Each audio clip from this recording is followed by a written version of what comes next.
Hello and welcome everybody to the Animal Eye Guy. Today we're going to talk about eye testing.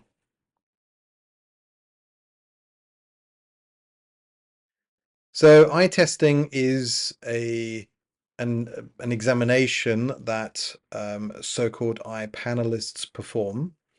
Eye panelists are people who specialize in ophthalmology, so they specialize in animal eyes, and they have to undergo a specific examination to be registered as to perform this examination.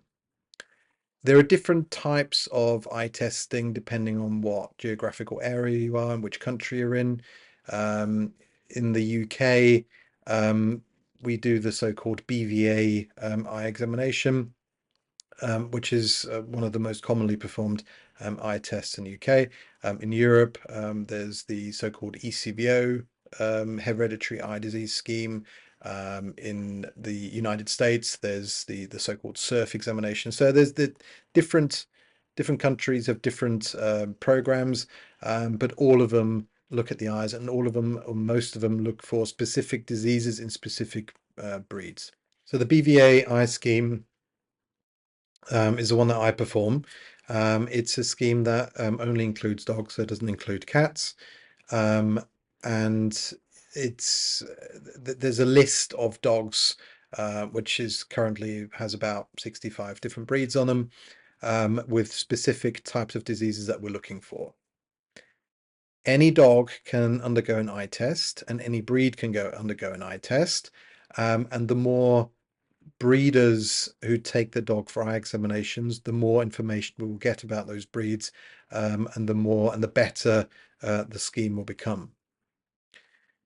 The reason for doing eye testing is to try and help breeders prevent breeding from dogs who've got pre-existing hereditary eye diseases, right? That doesn't mean that every dog who's got an eye problem will be excluded from breeding.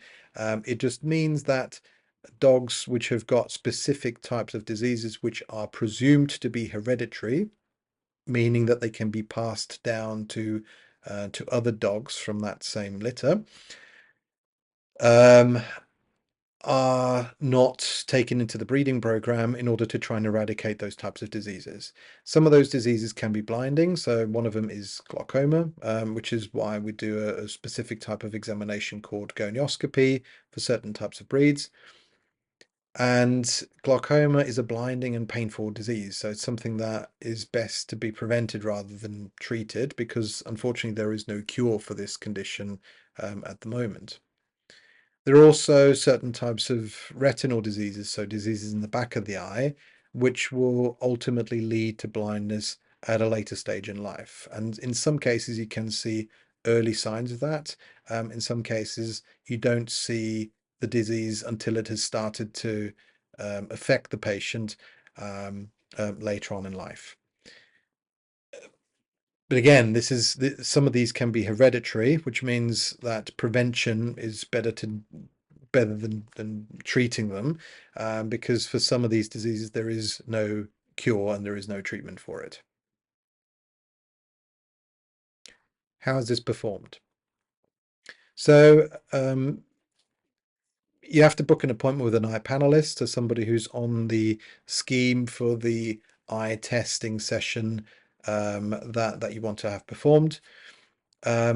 It's worthwhile checking on the BVA and the Kennel Club website to see what tests we perform on that specific breed. And even if that breed is not on the list of presumed hereditary eye diseases, it's probably still worth taking them to be examined, just to make sure that we're not missing any diseases which could be hereditary in that breed. Once that's been done, you need to provide the Kennel Club registration card, so the green sort of small card that you provided from the Kennel Club. The panelist will then fill out a form, including a lot of the information that's on the Kennel Club registration card, and then we'll perform the eye test. And in most cases, that involves looking at the front as well as the back of the eye. In certain breeds, such as Border Collies, Golden Retrievers, Hungarian Vizslas, we perform an extra test called gonioscopy, where we put a specialized lens onto the eye.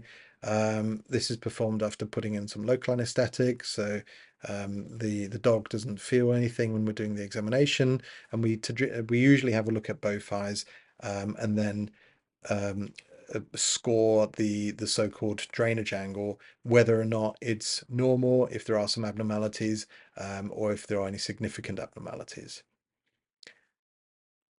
If a dog fails the examination and the breeder's unhappy about the decision, you can appeal the decision.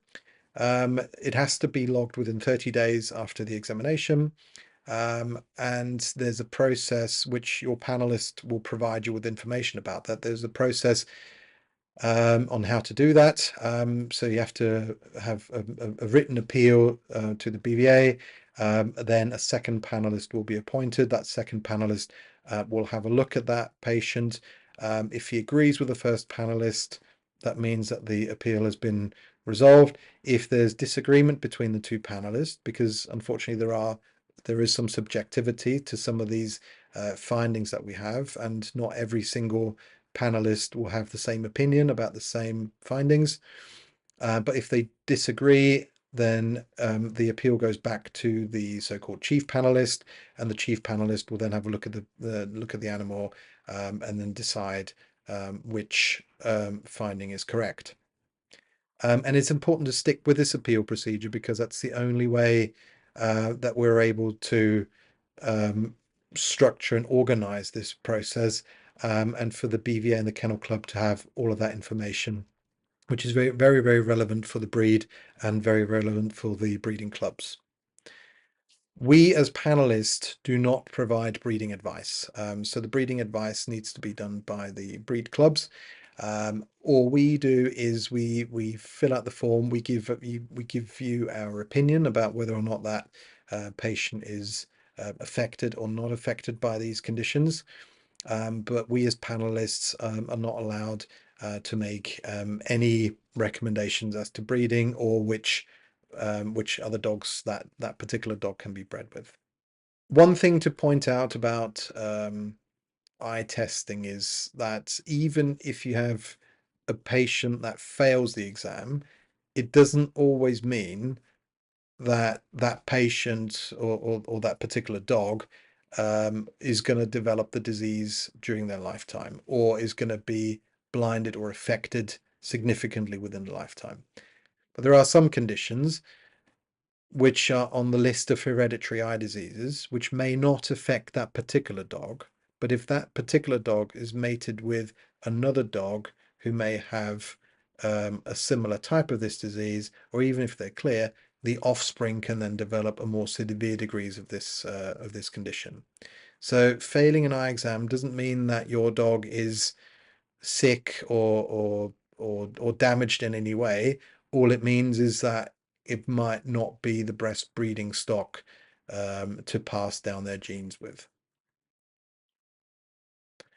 Also, it's important to point out that no panelist wants a dog to fail. We always want to see breeding dogs with perfect eyes if we can, and even if we do find something which may be completely irrelevant to the fact whether they can breed or not, it doesn't mean that the animal is downgraded in any way. So it's the idea behind eye testing is to help breeders, to help the breed clubs, to help the breed to have healthier pups and healthier dogs in the future. So hopefully you found this information useful. If you have any questions or any comments about this, please feel free to drop a line below. Thank you very much. Bye-bye.